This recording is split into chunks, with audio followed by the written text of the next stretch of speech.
3వ అధ్యాయము 39వ వచనము నుండి 43 వచనాల వరకు మనం గమనించినట్లయితే, ప్రేలాడబడిన నేరస్తుల్లో ఒకడు ఆయనను దూషించుచు, నీవు క్రీస్తువు కదా, నిన్ను నువ్వు రక్షించుకొనుము, అమ్మ కూడా రక్షించమని చెప్పాను.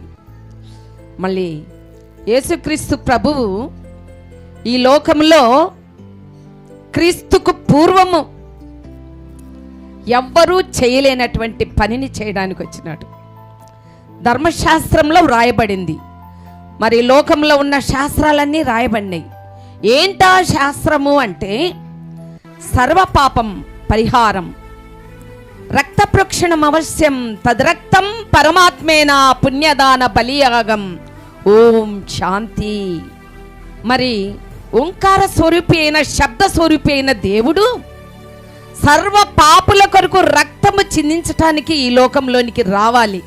అది జరిగింది. రక్తము చిందించినాడు.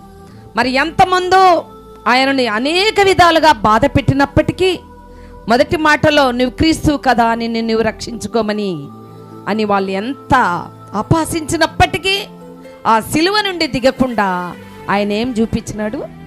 శాంతిని చూపించినాడు. మరి మొదటి మాటలో మనం విన్నాం కదా, మరి మన సహోదరి, తండ్రి వీరేం చేయుచున్నారో వీరెరుగరు గనుక వీరిని క్షమించు. ఈ మాట ప్రపంచములో క్రీస్తుకు పూర్వము ఉన్న దేవతలు, దేవుళ్ళు ఎంతో మందికి అవమానపరచటానికి, సిగ్గుపరచడానికి ఆయన సిలువలో వేలాడబడినాడు. నేటికి అనేకులు ఏమంటున్నారంటే, 3 మేకులు వేసుకున్నవాడు తనను తాను రక్షించుకోలేని వాడు మనల్ని రక్షిస్తాడా అని ఇప్పటికీ కూడా అంటూనే ఉన్నారు. వారందరికీ సిగ్గు కలగడానికి యేసుక్రీస్తు ప్రభువు సిలువలో వేలాడుతూనే ఉన్నాడు. ఇక్కడ ప్రపంచానికి ఆయన చెప్పిన మాట ఏంటి అంటే, క్రీస్తు పూర్వం తప్పు చేస్తే శిక్షించాలి, తప్పు చేయనోడిని రక్షించాలి. ఇక్కడ వ్యతిరేక పదాలు ఉన్నాయి కదా, ఆపోజిట్. అదేవిధంగా క్షమించే గుణము చూపించడానికి యేసుక్రీస్తు వచ్చినాడు. మరి క్రీస్తు పూర్వం ఉన్న వాటిని బట్టి చూస్తే మరి తప్పు చేసిన వాడు శిక్షింపబడాలి కదా. మరి అందరూ ఈ వేళక చనిపోయి ఉండాలి. తప్పు చేసినాం కదా అందరం, చేయని వాడు ఎవరైనా ఉన్నారా? అందరూ చనిపోయి ఉండాలి. ఒక్క మనిషి కూడా భూమి మీద మిగలనే కూడదు. కానీ అది జరగలేదే. యేసు ప్రభు సృష్టికర్త కాబట్టి ఆయన క్షమాగుణము చూపించినాడు. అయిపోయింది. ప్రపంచానికి క్షమాగుణం. అన్ని ధర్మశాస్త్రాలు, అన్ని శాస్త్రాలు అన్ని కొట్టుకొని పోయినాయి యేసుక్రీస్తు ప్రభు ముందు. నేటికి ఆయనను దూషించేవారు కూడా ఈ కొట్టుకునే పోయేవారిలో ఒకరు. మొట్టమొదటి వేలాడబడిన నేరస్తులలో ఒకడు ఆయనను దూషించుచు, నీవు క్రీస్తువు కదా, నిన్ను నువ్వు రక్షించుకొను, మమ్మను కూడా రక్షించమని చెప్పాను. ఈ మాట ఇప్పటికీ చాలా మంది మాట్లాడుతూనే ఉన్నారు. ఈ యేసుక్రీస్తు ప్రభువు సిలువలో మాట్లాడే ఈ 2వ మాట యావత్తు ప్రపంచానికి 2 రకాలు. ఒకటి మంచి, ఒకటి చెడు. మొట్టమొదట మరి ఏదేను వనములో మంచి చెడు వృక్ష ఫలాన్ని ఆయన పెట్టినప్పుడు మధ్యవర్తి సాతానుగాడు వచ్చి ఏం చేసినాడు? దేవునికి మనల్ని దూరం చేసేసినాడు. ఎవరు మంచి చెడు వృక్ష ఫలాన్ని తినవద్దు, ఒకవేళ తింటే మీరు చనిపోతారు అన్న మాటను నీవు చనిపోవు, చావనే చావవు అని సత్యము నుండి అసత్యములోకి మార్చివేసిన అపవాది ఈరోజు మొదటి దొంగలో పనిచేస్తా ఉన్నాడు. నువ్వు రక్షించుకో అంటే దేవుడంటే శరీరాన్ని రక్షించేవాడేనా? కాదు. ఇప్పుడు మనం తెలుసుకోవాల్సిన సత్యం, శరీరము కేవలం నిష్ప్రయోజనం, ఆత్మయే జీవింపచేయుచున్నది. అందుకే కొండ మీద ప్రసంగంలో యేసుక్రీస్తు ప్రభు ఏం చెప్తున్నాడంటే, ఏమన్నాడు? మొట్టమొదటగా ఆత్మ విషయమై దీనులైన వారు ధన్యులు, పరలోక రాజ్యం వారిది. ఇప్పుడు మొట్టమొదట ఈ దొంగ శరీరంతోనే ఈ లోకంలో బ్రతకాలి, శరీరంలోనే జీవించాలి అనుకున్నాడు. కానీ మరి క్షమాగుణం కలిగిన ఈయన దేవుడు అని ఎరగలేదు. మరి మత్తయి సువార్త 26లో వాళ్ళు ఏమంటున్నారు? నీవు దేవుని కుమారుడువా, మాతో చెప్పు అని అంటే, మీకు ఎన్నిసార్లు చెప్పినా మీరు వినరు. నేను దేవుని యొద్ద నుండి పంపబడిన దేవుని కుమారుణ్ణి. ఇదిగో మరి నేను ఏం చెప్తున్నాడంటే అక్కడ యేసుక్రీస్తు ప్రభువు, నేను మేఘారూరుడై వచ్చుటయు దేవుని కుడిపార్శ్వమున కూర్చుండుటయు మీరు చూతురని వారితో చెప్పాను. అందుకు వాళ్ళు ఏం చేయాలి? దేవుని కుడిపార్శ్వమున కూర్చున్నాడా? జరగలే, ఇంకా అది జరగబోయేది చెప్తున్నాడు. యేసుక్రీస్తు ప్రభు ఏరంటే వర్తమాన భూత భవిష్యత్ కాలంలో ఉండువాడు. వర్తమాన భూత భవిష్యత్ కాలంలో ఉండువాడు. నిన్న నేడు రేపు ఏకరీతిగా ఉన్న దేవుడు కదా.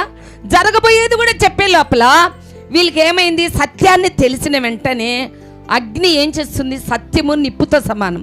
ఆ నిప్పు కాలింది వాళ్ళకి. వెంటనే కాలి ఏం చేసినారు? ఆ 26వ అధ్యాయంలో వాళ్ళ వస్త్రాలు చింపుకున్నారు.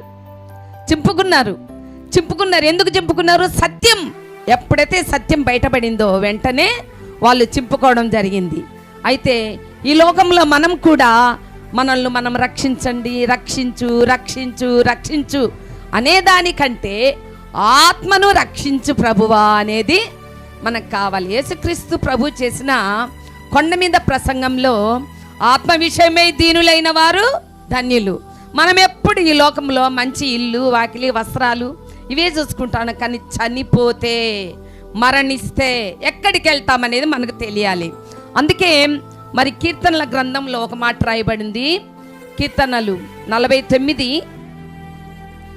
49వ అధ్యాయము 7వ వచనం, ఎవడను ఏ విధము చేతనైనను తన సహోదరుని విమోచింపలేడు. వాడు కుళ్ళు చూడక నిత్యము బ్రతుకున్నట్లు వాని నిమిత్తము దేవుని సన్నిధిని ప్రాయచిత్తము చేయగల వాడెవడను లేడు. వారి ప్రాణ విమోచన ధనం బహు గొప్పది, అది ఎన్నటికి తీరక అట్లుండవలసినదే. యేసుక్రీస్తు ప్రభు ఈ లోకానికి రాకుండా ఉండినట్లయితే మన యొక్క ప్రాణాన్ని విమోచన ధనముగా మన ప్రాణాన్ని రక్షించేవారు ఎవ్వరు కూడా లేరు. ఈ లోకంలో ఉన్న వారంతా ఎవరు అంటే ఈ లోకంలో ఉండే శరీరాన్ని రక్షించుకోవడానికి ఏర్పాటైన దేవతలు, దేవుళ్ళే. అందుకే చూడండి, చనిపోతే ఎవరు కూడా సమాధుల మీద మనం తప్ప సిలువను పెట్టేది, మిగతా వాళ్ళు ఏం పెట్టరు.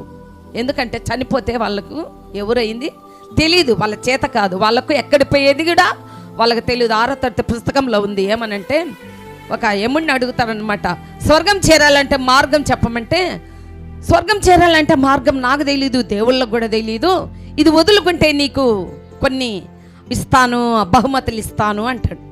మరి మనకు కావాల్సింది ఏంది? పరలోకం చేరే మార్గం.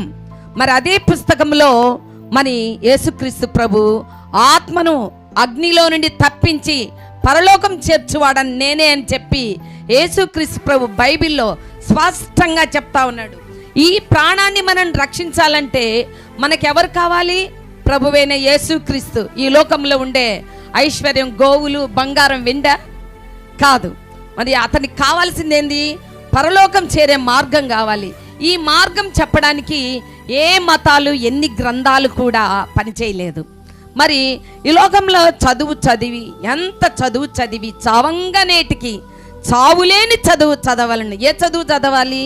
చనిపోనటువంటి చదువు. మనం చనిపోతే ఏం చేస్తాడు యేసయ్య? మనల్ని నిత్య నరకము నుండి తప్పిస్తాడు. అందుకే మరి రెండో వాడు ఏమంటున్నాడంటే, అయితే రెండో వాడు వాడిని గద్దించి, నీవు అదే శిక్షా విధిలో ఉన్నావు గనుక దేవునికి భయపడవా? ఇక్కడ క్లియర్ అయింది. ఏంది క్లియర్ అయిందంటే, యేసుక్రీస్తు ప్రభు అద్భుతాలు చేసినాడు, ఆశ్చర్యకార్యాలు చేసినాడు, ఎన్నో మహత్కార్యములు చేసినాడు. కానీ అక్కడుండే మనుష్యులు, యూదులు, పరిసయ్యులు, శాస్త్రులు ధర్మశాస్త్రం పట్టుకునే ఉన్నారు, కానీ ఆయన దైవ కుమారుడు, దేవుడని ఎరుగలేకపోయినారు. మరి ఇక్కడ దైవ కుమారుడు అంటే అర్థం ఏంటి అంటే దేవుడని చెప్పుకున్నట్లు. అందుకే వాళ్ళు ఏం చేసినారంటే యోహాను సువార్త 19:7లో వాళ్ళు ఏమంటున్నారంటే, నీవు దేవుని కుమారుడు అని చెప్పుకొనుచున్నావు గనుక మేము నువ్వు మరణ శిక్షకు పాత్రుడివి, దేవుని కుమారుడని చెప్పుకుంటే మరణానికి పాత్రుడని చట్టం బోధిస్తుంది ధర్మశాస్త్రం. మరి దేవుని కుమారుడైన ఆయన చెప్పకపోతే ఇంకెవరైనా చెప్పగలరా? మరణానికి ముందుకొచ్చిన వాడు ఎవరు అంటే మన ప్రభువైన యేసుక్రీస్తే. శ్రమలు అనుభవించడానికి ఎవరు వచ్చినారంటే యేసుక్రీస్తు ప్రభువే. ఎందుకంటే శరీరం కేవలం నిష్ప్రయోజనం గనుక శరీరాన్ని ఎట్లా శిక్ష విధించినారు తెలుసు కదా. ఎట్లా మరి ఆ యొక్క మేకులతో కొట్టడం, మరి రక్తమంతా కారడం, ముళ్ళ కిరీటం ధరించడం. ఎవరికైనా లోకంలో ఏ కిరీటాలు ఉంటాయి? బంగారు కిరీటాలు పెడతారు. ఎక్కడైనా గమనించినారా? తల మెరుస్తూ ఉంటాయి. వెనక సూర్యుడు ఉంటాడు. రకరకాలుగా అందంగా పెడతారు. కానీ మన ప్రభువుకు ఏ రక్తం తెలుసా? ఏ కిరీటము? ముళ్ళ కిరీటం. ఈ కిరీటము ధరించిన వాడే ఈ భూ కిరీటాలన్నీ కూడా ఏమైపోయినాయి? పతనమైపోయినాయి. ఎందుకంటే ఈ కిరీటాలన్నీ, మా లోకంలో ఉండే ఈ కిరీటాలన్నీ ఏంటి అంటే రక్తము చిందించిన కిరీటాలు కాదు. రక్తము చిందించిన కిరీటాలు కాదు. ఏ కిరీటాలు? ఏ కిరీటాలు మనకే, వాళ్ళకు తెలీదు, మనకు తెలీదు. కానీ యేసుక్రీస్తు ప్రభు కిరీటం ఏంటంటే సర్వ పాపం పరిహారం చేయడానికి రక్తము చిందించిన కిరీటం. అందుకే యేసుక్రీస్తు ప్రభువు రెండో వాడు ఏం చేస్తున్నాడంటే అందరికీ సిగ్గు కలుగునట్లుగా దేవునికి భయపడవా, దేవునికి భయపడవా. యేసుక్రీస్తు ప్రభుని ఏమన్నాడు ఇప్పుడు?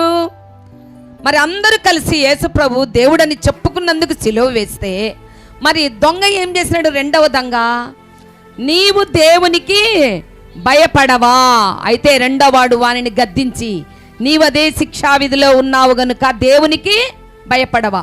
రెండోవాడు ఏం చెప్తున్నాడు? దేవుడు అని చెప్పుచున్నాడు. మీరేమంటారు ఇప్పుడు యేసుక్రీస్తు ప్రభును? దేవుడు అంతే. దైవ కుమారుడు అంటే ఎవరని? దేవుడు. చావులేని స్నేహమే తోడుగుంటది. ఎవరా చావులేని స్నేహం? యేసుక్రీస్తు ప్రభువే. ఆ ప్రభువే మన స్నేహితుడు. అందుకే అంటాడు, నా స్నేహితులైన మీతో నేను చెప్పున్నదేమనగా మీ శరీరాన్ని చంపువాడికి మీరు భయపడకుడి, మీ ఆత్మను అగ్నిలో నుండి తప్పించువానికే భయపడాలి. ఇప్పుడు ఎవరికి భయపడాలి? మనం మన ప్రభువైన యేసుక్రీస్తుకు భయపడాలి.